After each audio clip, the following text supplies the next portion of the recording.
Salut à tous, c'est Lojma et bienvenue dans cette nouvelle vidéo. Aujourd'hui, on se retrouve pour un nouveau concept. Donc du coup, cette vidéo, c'est une version test. J'ai pas été chercher trop loin non plus pour la première.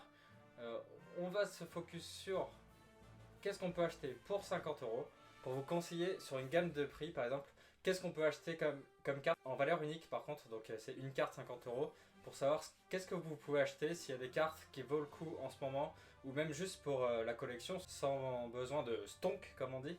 Du coup, c'est parti!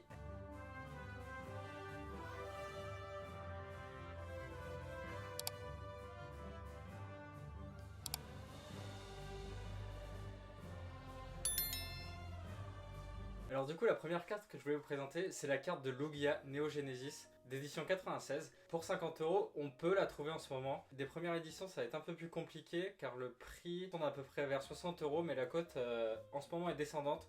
Donc je pense que si vous la voulez, elle est très très belle. Je pense que c'est le moment d'investir là-dessus. On peut trouver facilement aussi des éditions 2 pour un peu moins cher. Mais l'édition 1 Holo, c'est en ce moment trouvable à 50 €. Toujours pour 50 €, on peut aussi trouver la carte de Dracolos de Holo de Fossil Wizard. C'est une super carte, l'holographisme, je trouve que c'est super cool, l'effet arc-en-ciel, tout ça. Je pense que c'est une bonne carte à acheter et elle est super cool. Et aussi comme la Lugia, des éditions non Holo, c'est beaucoup plus facile à trouver. On peut aussi en trouver pour le même prix, donc je sais pas laquelle vous convient le mieux. C'est beaucoup plus facile de trouver une non holographique à 50 €. Donc c'est comme vous voulez, mais moi je pense que si vous retrouvez une holo à 50 €, je pense préférer celle-là du coup largement à la non holo car c'est beaucoup moins rare. Ensuite, c'est une carte que j'ai eue dans un vide-grenier. En ce moment, sa cote n'arrête pas d'augmenter. On peut encore la trouver à 50 €. C'est la carte de Cynthia 148 sur 156 Full Art de la collection Prism de Soleil et Lune. Donc je pense qu'avec la sortie du jeu Diamant et Perle, les remakes, je pense que la cote des cartes Cynthia va augmenter, donc son prix fluctue entre 50 €. Elle commence à se vendre entre 60-80 quoi. Sa cote augmente. En restant dans les jeux qui vont sortir, voici un Arceus. Donc c'est un Arceus brillant, 57 sur 73 de Légende brillante de Soleil et Lune. Je la trouve super cool. Et je pense que pareil, hein, avec la sortie de Pokémon Légende Arceus, ils vont sortir une collection Arceus en cartes. Donc je pense que sa cote va augmenter. Et même sans cote, je la trouve super cool. Ensuite, on va rentrer dans du première édition. C'est un Roux Carnage, édition 1 de Jungle, qui se trouve à peu près à 50 € aussi, en holo. Édition Jungle, donc comme les premières éditions, je pense pas que ça va perdre de la valeur. Moi, je la trouve vraiment pas mal. Ensuite, on va aller sur du Neo Genesis, un magnifique Typhlosion, donc 17 sur 111, holographique.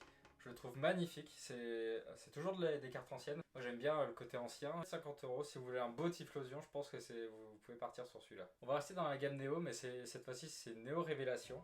Un Celebi Holo, 3 sur 64, avec le fond étoilé en arrière, comme s'il y avait un trou noir derrière. Je trouve cette carte magnifique. Donc rien que pour sa beauté, je pense que si vous avez 50 € à mettre et que vous voulez un Celebi, en plus de l'ancien, je pense que c'est vraiment pas mal à faire. Cette fois-ci, c'est une carte promo, c'est la Mio-Antique Black Star. Elle prend toujours un peu plus de valeur en ce moment. Elle tourne, si vous avez de la chance, vous pouvez l'avoir encore dans les 50 €. Son prix de bonne vente en ce moment est 50 €. Toujours une carte promo, un Libégon Black Star, promo 25. Du coup, cette carte, elle tourne aux alentours de 40-50 €, ça dépend. Dans la tempête de sable comme ça, Libégon, je trouve super cool. Ensuite, on va aller sur des collections récentes. Donc du VMAX, un Gardevoir Rainbow, 76 sur 73, donc secrète, de la voix du maître. Je trouve que sa pose, elle est super cool. Et en Rainbow comme ça, je trouve que ce Pokémon est super bien. Ensuite, on va aller sur des alternatives. Donc de Chifours, 1000 points et point final, donc Chifours V, 153 sur 163, et la deuxième qui est... Cette carte au début elle valait dans les 20 €, et maintenant elle cote autour des 50. Alternatives en ce moment elle coûte super cher, et c'est les alternatives qui coûtent pas trop cher et qui sont super cool. Et si vous avez 50 € à mettre pour des alternatives, ça fait super le taf. Chifours point final je trouve trop cool. Ensuite j'ai été voir des Black Gold. J'en ai trouvé une, donc c'est l'Alternatos SV 121 sur 122 de Destinée à Radieuse. Vous en aurez des moins chers, genre les Asian et les Amazenta seront moins chers, mais si vous voulez un Alternatos, je trouve que ces cartes sont pas hyper cool.